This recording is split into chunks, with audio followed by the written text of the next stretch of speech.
అమ్మా భవానీ లోకాల నేలే ఓంకార రూపమమ్మా, తల్లి నీ మహిమల్ని చూపవమ్మా.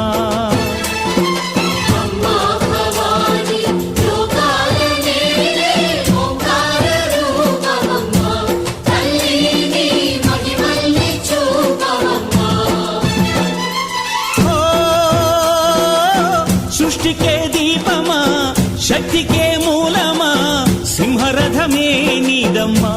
అమ్మ దుర్గమ్మ భక్తులను దీవించుమా.